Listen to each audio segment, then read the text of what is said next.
Hello and welcome to Mountain Climbers. I'm your host and fellow mountain climber, Whitney. So today I am very excited about you all hearing my guest story, and I'm honored to have my friend Victoria Duerstock as my guest today. So the question I want to pose to you is, are you pursuing the calling and the passion that God has planted in your heart? And you're at a point where you're like, can I be victorious? Can I accomplish what I set out to do? If that's you, then you so need to hear Victoria's words and thoughts in her journey as she climbed up her mountain, because she was just like you. She was tempted to quit, and she wondered if she could fulfill the purpose and the calling that God had given her. But she kept climbing, and she kept walking through the doors that God had opened for her. And today, her mountaintop views are spectacular. But she wouldn't have gotten there if she quit climbing. And I truly believe that her story is going to empower you and give you the determination that you need to make it to the top of your mountain.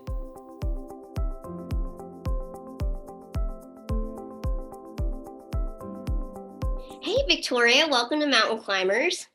Well, thank you so much for having me. I'm so excited to be here with you. I'm excited too. Now, I know your episode is not going to drop until April, but we're doing this interview on March 9th, which is a day after International Women's Day. And that can't be more perfect when it comes to you, because you blow my mind with how successful you are. And you're like the epitome of what that day is about. So I think it's perfect that we're doing this interview today. And when I think about you, I think of three things. I think of writer, I think of interior designer, and I think of social media guru. So I would love to know, did you always have an interest in those things? How did that passion come about? Yeah, that's an interesting story right there. And I hopefully you have plenty of time. No, I'm just kidding. I'll give you the condensed version. Yes. Okay. First thing you probably want to know about me is I am an only child. So this has affected my trajectory, and it does affect my personality in my ambition and my perfection issues and things like that. So as an only child, I was a big reader all the time. I loved reading. And so reading has been a part of my life for a very long time. And that is probably the only common thread there for the rest of the things that I'm doing right now. Because I thought one day I would write books, because I have read so many. I thought it would be a neat thing to do. But I always thought the writing process would be so fun because there was no pressure. You know, if you wrote a good book, somebody would publish it. And as you know, that's not quite the way the whole story works. Yeah. And it's not quite the whole get yourself a beautiful view, put your feet up, write some beautiful words, and it all works out. You know, it's a whole different ballgame. So my ideal life of writing was going to happen once all the kids had moved out of the house, everything was quiet, I didn't have anything else going on. Yeah. And the Lord's timing on that was a little different. It became more of a midlife crisis. I actually went to school for music. I have a degree in piano performance, and I have a master's degree in music education. And I spent many years teaching piano and voice here in my home studio and homeschooling my children. And so that was just something that I had done for years. I love to play the piano. It is a passion of mine. And I honestly thought some of the early books that I would write would have something to do with music. I actually pitched a few of those projects, and it just seemed pretty logical to me at the time. But that was not the direction the Lord took me. He took me in the direction of the experiences I had early on in our marriage when I was very sick and having babies. I went to work for my husband in an interior design location. And I learned a lot about the business because kind of had to, you know, I was kind of dunked in it, but it wasn't really my thing. And I get to look back 20 years or so from all of that experience and say that Lord was just preparing me even then for some of the things that he had in store for me in the future. Yeah. And as far as the social media piece goes, I had never had any intention of playing on social media as much as I do, but it was the one obstacle that stood in my way every time I talked to an agent or an editor about trying to get published traditionally was always my small platform. And so again, going back to that only child, tenacious persistence kind of dug in my heels. And I said, if this is the only thing that's going to stop me, then I would like to figure out what this obstacle is and move it out of the way. Yeah, well, you certainly did that, definitely. And you mentioned, doors opening.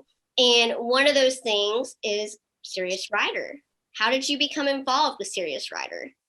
Yeah, no, that's definitely a God thing. I attended a writers conference, one of my very first writers conferences at Blue Ridge Mountains Christian Writers Conference. And I had just written my first novel and I was trying to pitch it as a brand new writer who had no platform and who really didn't understand the business at all. And so I landed in classes with Bethany and Michelle. I learned about Kyle. And so over that next year after that conference, I went to every writer's chat online that I could, just really trying to learn everything that they were providing. And in that process, got to know them really well. Kyle became my agent. And then they were like, hey, we're going to start this Serious Writer thing. We could use some help. And they were like, would you like to help for a few weeks? That's kind of how it started. And I said, sure, I'd love to do that. And then a few weeks turned into a couple of years. And it's really been wonderful. Yeah. I mean, when I think of Serious Writer, you're one of the faces I think of. And you stated that when you started with writing conferences, you didn't understand everything that it entailed to be a successful writer. And most people don't until they go to writing conferences. They don't understand that it's not just the writing, it's the editing, the marketing, the promoting, and everything in between. And so did you ever get overwhelmed and think, what did I get myself into? Oh, absolutely. I mean, I think I'd be crazy. I'd be very dishonest if I told you I never doubted that I had heard what I thought God was telling me to do to make this big cataclysmic shift, and do something new. But I did. After that first conference, I had entered some contests and I didn't win a thing. I was kind of devastated at the end of the conference because I had gone with the purpose of winning some contests and landing an agent. Those were my big goals. And I left with neither. And I remember I cried. I cried a lot because I really felt like I had maybe not heard God's voice correctly. And that writing wasn't for me. And I should not have jumped out of the lane that I was in, all of those kind of doubts and fears. And wrote in my journal. And the last day of the conference, they made the announcement about a devotional anthology that was going to come out with Worthy that they needed some writers for. And I had not been doing any devotional writing, but I thought, well, I don't know, I'll write it. It's one of those, I'll write it down, but it's not really my thing, and followed up on it a couple weeks later after I kind of recovered and kind of processed being at the conference and not achieving my goals, and submitted a sample devotional after I followed. And they were so kind. They gave me some pointers on procedures and formats and things that I had kind of missed the mark on. And that was the very first devotional I got published in. They took 20 of my ideas and they published in that as a work for hire. And really that was the turnaround for me to be able to realize, okay, I didn't win the contest and I don't have an agent, but maybe if I figure this piece out, I'll learn what I need to learn. Yeah. And to me, that was a confirmation from God.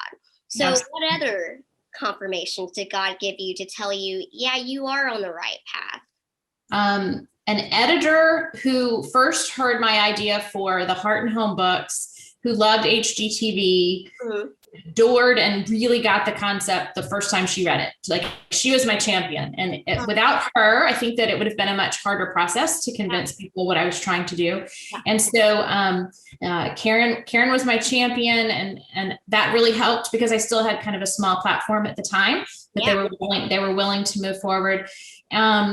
there has just been some unusual doors that have opened. The hospitality book and the Advent book, both that came out last year, they came out because someone came looking for an author who could do something in this particular spot. Yeah.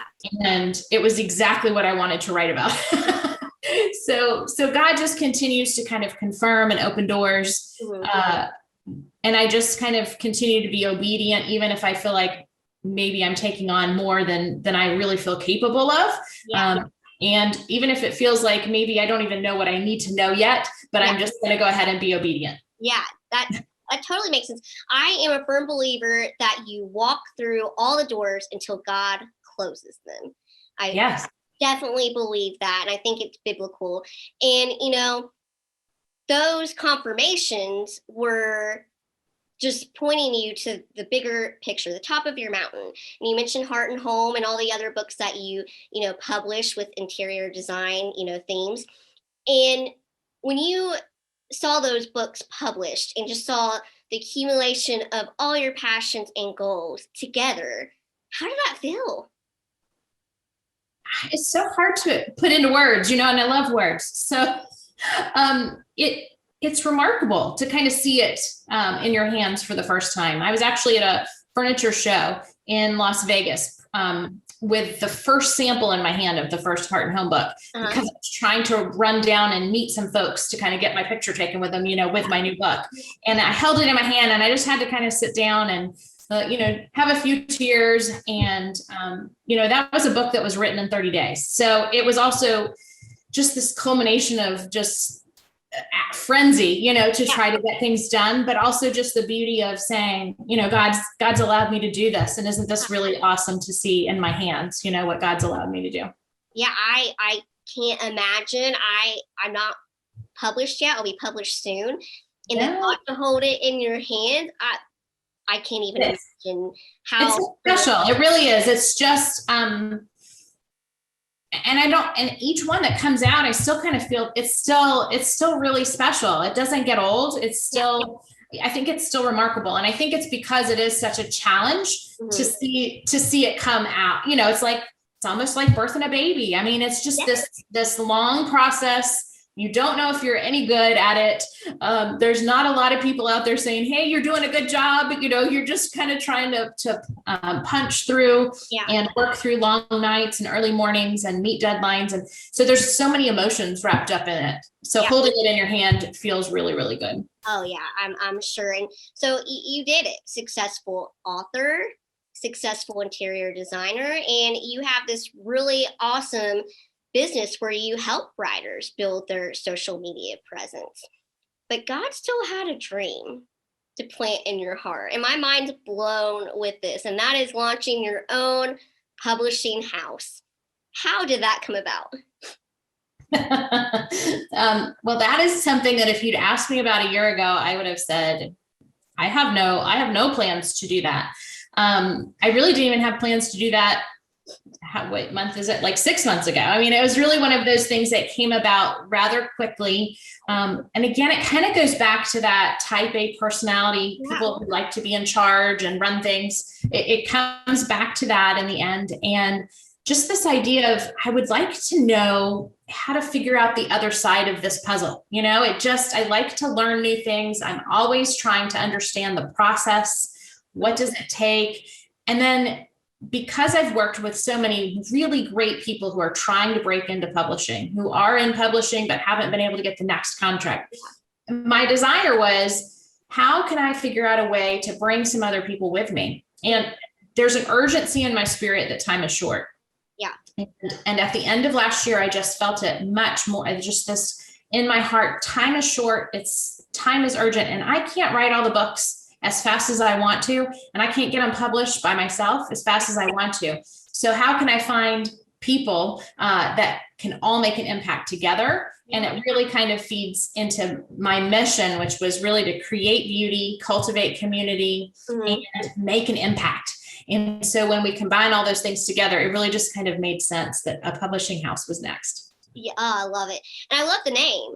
which is InGame Press. What was the reasoning behind that name? I'm sure there's a vision there. Oh, there was. And I really kind of wrestled with names. There's so many words and so many possibilities. And I thought about tying it into heart and home in some way, because that was really kind of where things started for me, and open doors. I played with that, but there were a lot of things taken, or forms of things taken. And I just thought, man, what is the bottom line here? And I kept just thinking bottom line. I really tried to take that one, and that didn't work either. Yeah. And then, there Marvel movies and Endgame, and it came to me, at one point when I was kind of like, man, what's your end game? And then I thought, no, that really does work.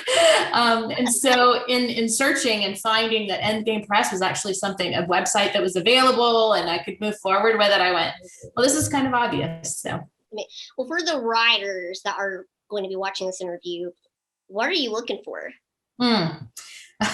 Well, here's the thing.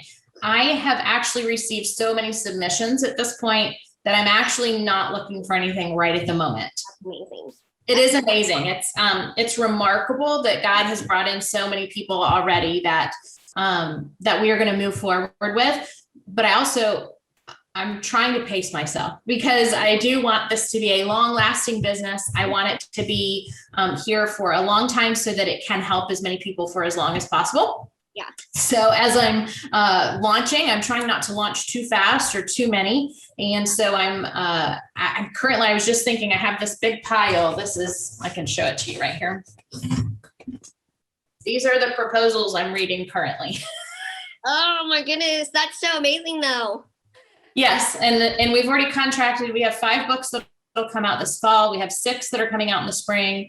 So this is what I still have to go through and, make some decisions on. And I'm getting great things from good friends, from talented people, from people who have published before, and new authors as well. There's just this neat combination of things. And so at the moment, I'm not taking on any other projects, but we are going to publish in the children's market, in the nonfiction and fiction markets. And I'm really passionate about being both a Christian publisher as well as a general market publisher, because I feel like we need to be salt and light, and we can't abandon that market. That's great. I love the vision. I'm so excited to see where God's going to take InGame Press. I'm especially excited for Josie Seiler. Oh yeah. I'm so excited. We are chronic illness warriors, sisters. Yeah.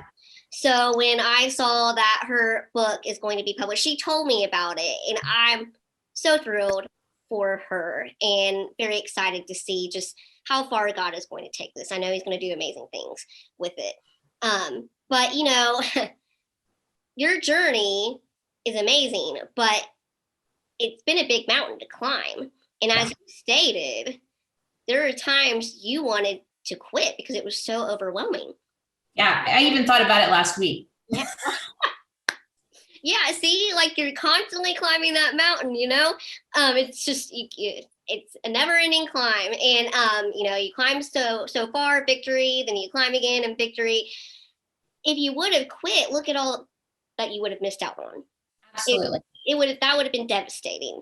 Right. And so I would love for you to encourage others and tell them, keep on going, even when the climb is hard, and even when they wonder, am I going to be victorious with what I set out to do? Right. I draw my strength from my faith, and my time alone with God is what helps drive my path, right? If I'm not in the Word daily, then I'm going to get off track, and my heart can get pulled in a variety of directions. My emotions can be all over the place, but having a daily quiet time with the Lord and prayer helps keep me aligned with what his path is for me. And so that's such a vital part of my story, is that, he's in the middle, like he is the focus. And without that, I would give up, because this is bigger than I can handle. This is outside of my comfort zone for all of that. I mean, I kind of like being alone. I kind of like reading books and just kind of hanging out in quiet places. I feel ya.